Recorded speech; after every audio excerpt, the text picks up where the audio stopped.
Yesterday, Sayadaw explained the Sammapatipatti, the correct practice, the practicing as instructed. So when you practice correctly, then you can overcome the mental hindrances, the opposite phenomena, which are opposed to the wholesomeness. So the moment you can keep your mind away from mental hindrances, your mind is sharp enough to see real phenomena, which are subtle. So you can, those phenomena become obvious to you. So in this case, the formula is to observe the moment they take place. That means the moment you see, the moment you hear, smell, taste, touch, or bending, stretching, blinking your eye, and so on. Whatever activity you do, you have to observe it the moment it takes place. So the moment it takes place, that means that doesn't refer to the phrase doesn't refer to the past or future phenomena. Obviously, this phrase refers to the present current phenomena. So mental and physical phenomena are newly arising and passing away in our body from moment to moment. So we are supposed to observe those phenomena the moment they take place. Here, observe means seeing the true phenomena. The purpose to observe is to see the true phenomena beyond the form and shape. So, Burmese word shu is very compact and a lot of meanings. So this observation or in Burmese shu is a very widespread meanings. So there are many energies involved in the observation. Now Sayadaw would like to explain those mental energies or mental powers which are applied to this observation and from practical and theoretical aspect.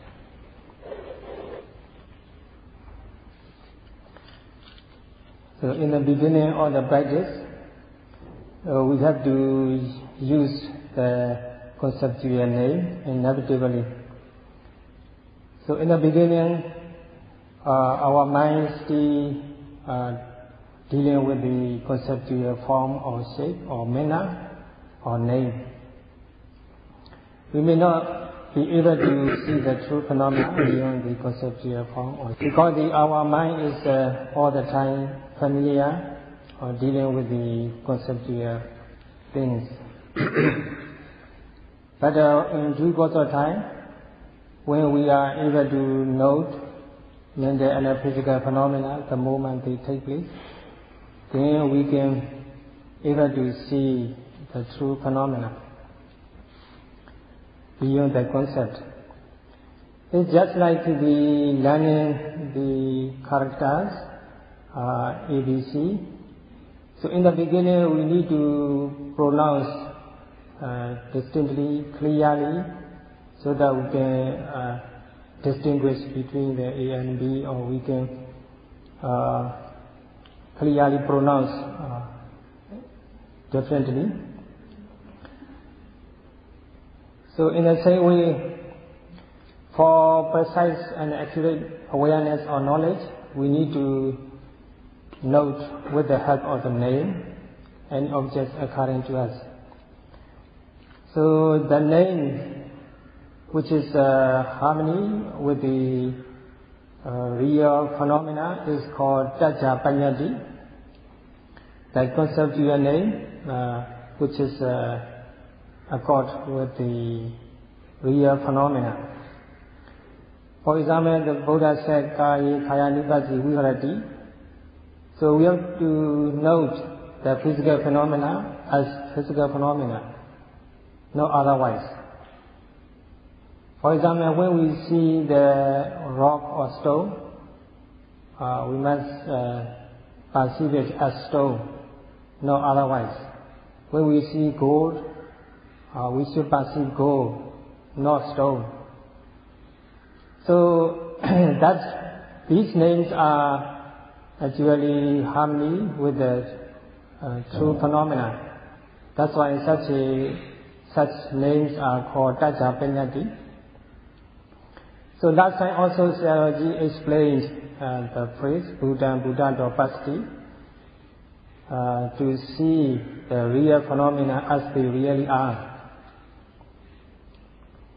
But in the beginning, inevitably we have to use the name, but at a certain level of insight knowledge,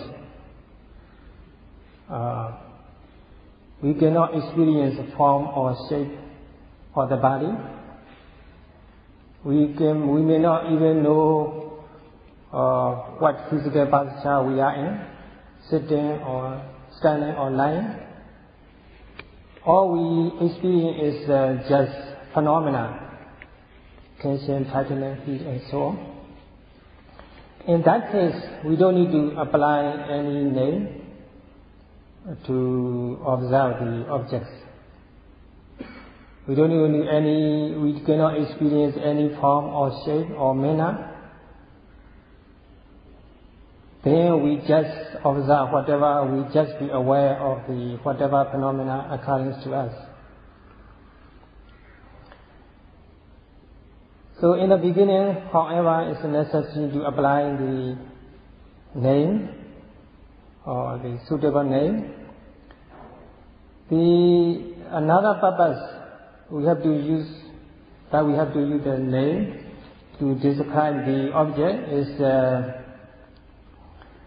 just like we using the tally stick when we count the products,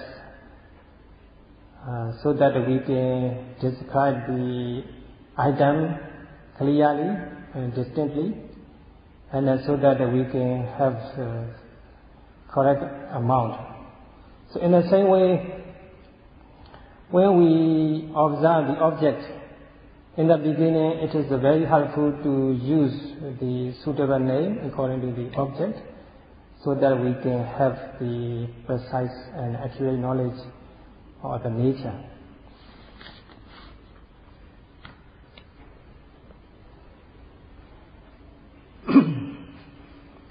So only when we observe phenomena, the moment they take place, we can see the true phenomena. So here observe means not general observation. When we see or when we observe something generally, or when we see something face to face, we can see that things clearly. We can see that which one, what kind of things is that, we can see clearly. But when we observe the phenomena which are arising and passing away in our body, we need to apply the mental powers and the mental energies. Not that easy job. So when we know rising, falling, for example, so sometimes we may experience, we may see the form or shape of the abdomen. So our observing mind just focus on that form. So form or shape is not a real phenomena. And sometimes we may experience the manner how the rising process take place, how the falling take place. So that manner or is also not the real phenomena. So most of the time our mind is stay with the conceptual objects, form or shape or the manner. We rarely see the real phenomena beyond those conceptual objects. So that's why when we observe, we need to arouse the certain kinds of the mental energy, so that we can see true phenomena beyond the conceptual things. So when we observe rising, falling, so mostly, first of all, we need to see the form or shape of the object, and then we may see the mena or akara in Pali, and then later, when our concentration and mindfulness is strong, we can see the real phenomena beyond the form and mena. So we can see 3 steps. We can take 3 steps to experience real phenomena. First of all, the form or shape, and then secondly, the mena, and after that, the real phenomena. So, as a yogi, you are supposed to report what you see, and what you observe, and what you see. That's it. So sometimes or occasionally you may see the form or shape of the object. Sometimes you may see how the abdomen rises and falls, just a manner of the action. Just report whatever you experience. That's not that difficult, it's quite clear.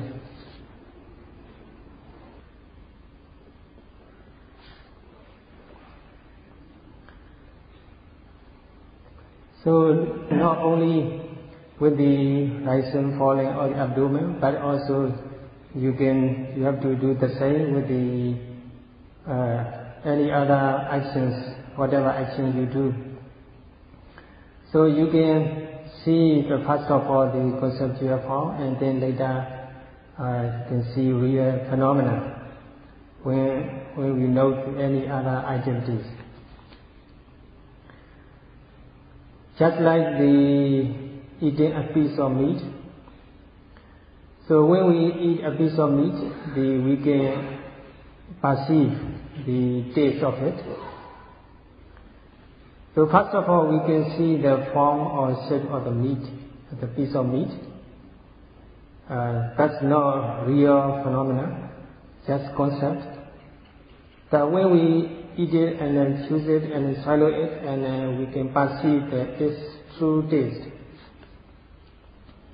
So in the same way, if we note the rising, falling or any other object like the sitting, standing or bending, stretching and so on, or actions, whatever action we do, if we note these objects the moment they take place, we can experience the true phenomena, just like the taste of a meat. You know, a food has six kinds of taste. So in the same way, each and every phenomena have their own taste or the characteristics. If you see something in general, then you just see the appearance, you cannot see true phenomena. If you want to see true phenomena, you have to put the mental energy in observing.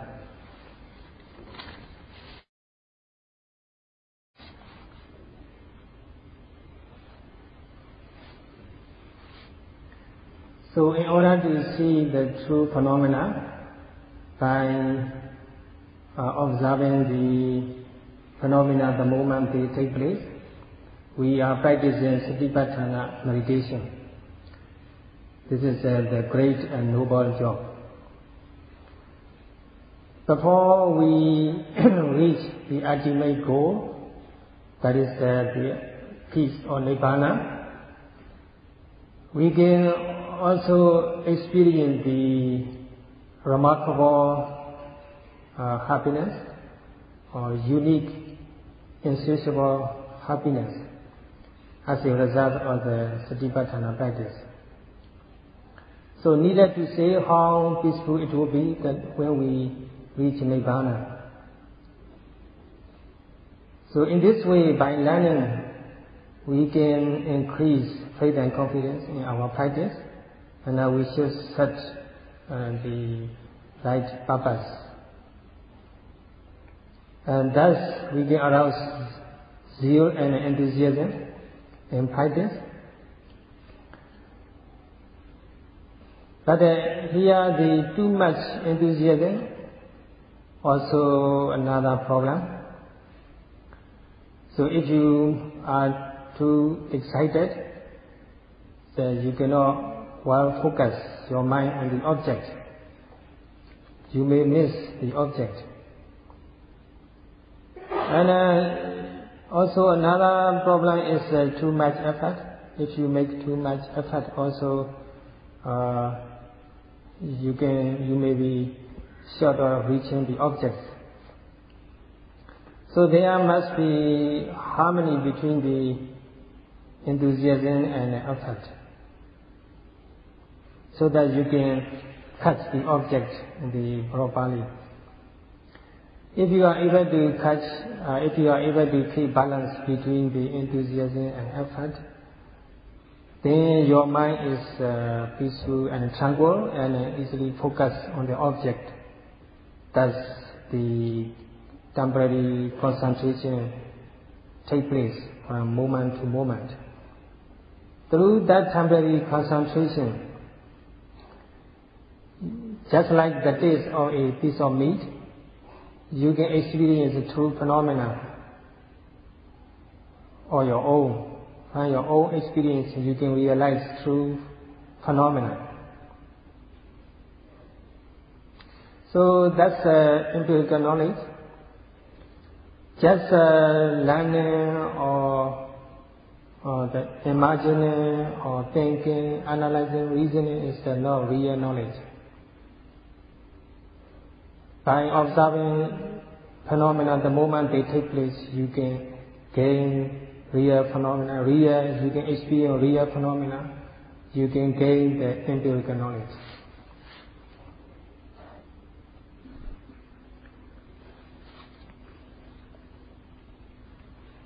So for the effective observation, so right aiming is very important. But this right aiming is defined or described literally. So the right aiming tekka or vitakka in Pali is defined as pulling or drawing. So we draw something toward us, we pull something toward us, so that we can get that one. It's just like taking the water out of the dark world. In the old days or the rural area in Burma, the people they take the water in bucket out of the dark world. So they draw the water out of the dark world, we say like that. And when we draw water in the bucket out of the dark world, we see happy when the water come closer to us.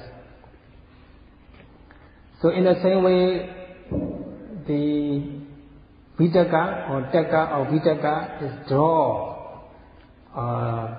something toward objects. That means draw the attention to the object. Why we have to draw that attention to the objects so strongly? Because our mind is all the time naughty, never get under control. So that's why the Buddha said, Papa Samay Ramati Mano, mind enjoys evil. So that's why we need to put effort to draw it back to the meditative object. We have to draw attention to the meditative object. For that purpose, the Adapi or Adapa, the burning energy is necessary. So these characteristics or the Vitakka is described in the Pali text Abhiniropana, and another one is Akadana. Abhiniropana means we put in the mind on the meditative object or on the sense object. So Akadana means drawing the mind or attention to the object. So that both are naturally the same, they have same characteristics. So that's why late Venerable Mahasi Sayadaw interpret Vitakka, the drawing attention to the object, or putting the mind into the object. His translation is make a lot of sense. So through the correct method, so we can accomplish what seems to be very difficult or almost impossible. So when the aiming, the power of aiming gets stronger, and then it can draw the attention to the object. It's just like the launching the rocket. So when we launch the rocket until it escapes from the gravity. So in the same way, through the power of the Vitakka right aiming, we have to draw our attention to the object until our minds escape from the gravity or the mental defilements. So when the rocket or the spaceship is floating in the space without any energy, so in the same way when we have to practice until our mind is totally get out of the gravity or the mental defilements. So the effort you made correctly in the practice is called the Samma Vayama, the one of the character or the noble improvement. That's also called Samma Pripatti, right practice, correct practice. So by paying attention to the object or drawing attention to the meditative object, the mind is fully focused on the object, then the awareness or mindfulness is well established. That's called Satipatthana, establishment of the mindfulness. It's just like throwing a stone into the water. So the mind is just go into the object and deeper and deeper. So the stronger your concentration and right aiming, the deeper the wisdom and mindfulness into the objects and its phenomena. So whenever the mindfulness takes place, the samadhi concentration is followed. So that's we can develop the mindfulness, samasati, and concentration, samadhi. And also at the same time there is effort and energy involved. So Samma Vayama, Samasati, Samadhi, three kinds of the concentration group have been developed. Then we can blow up the opposite phenomena or mental hindrances. So once we see the true phenomena, then there is a right view take place. And that also right view is called Samadhi and also called Samadipati. Through the right view, we can eradicate all forms of the mental defilement, including the anusaya kilesa, the dormant form of the mental defilements, when we are fully enlightened. So with the help of the morality, we overcome the transgressive form or the mental defilements. We avoid the transgression or the physical and verbal misdeeds. And then we have to reduce the mental defilements to some extent in terms of the transgressive form. Later we see the true phenomena beyond the form and shape, and thus the insight knowledge progress gradually.